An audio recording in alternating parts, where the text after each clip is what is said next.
Don't follow your passion. Yeah, you heard me right. Whether you're a student, whether you're just starting out in your career, or you're stuck in an office job that you hate, we are always told to follow our passion.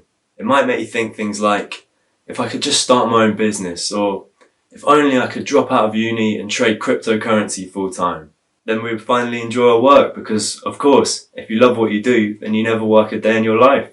I think this might be bullshit. And I know that's a bold claim, but this is an opinion shared by acclaimed author and Georgetown University professor, Cal Newport.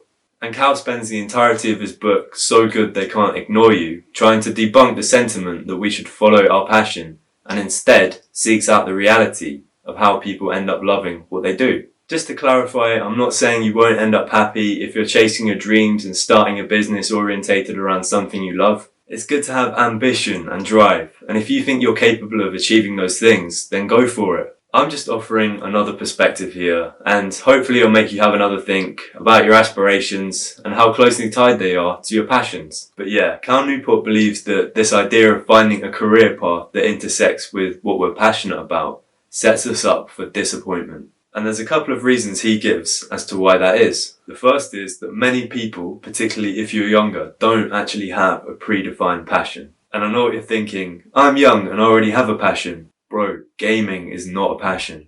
And if you do have a passion, like a skill or a hobby, a lot of things that we love don't necessarily have a clear connection to a viable career path. Like, I'm passionate about reading. Does that mean I'm going to become a librarian? Another is that the things we like and care about change a lot over the course of our lives. Stuff we're interested in comes and goes all the time. There's nothing intrinsic in our genes and personalities that determines what we should be doing for a living. If you like something now, who's to say you'll still like it in 10 years? The final reason is that passions and hobbies don't always translate to fulfilling careers. I think this one's especially true.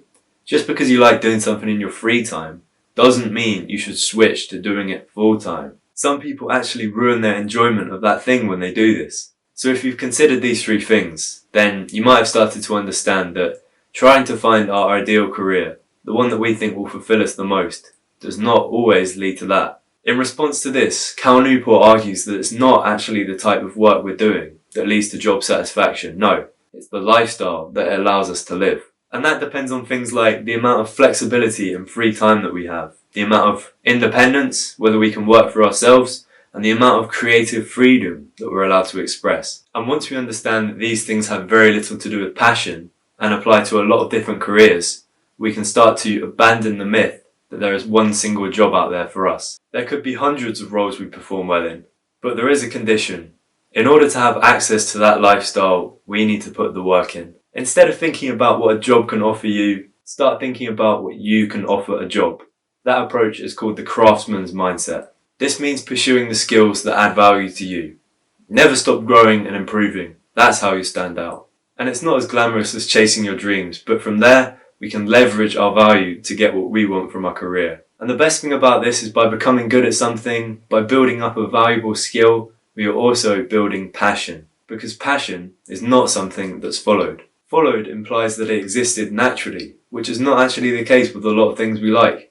It takes time to cultivate a passion for something. True passion in a career arguably arises after we've developed our craftsman's mindset, built up our value and set of skills, and used them to shape our ideal job.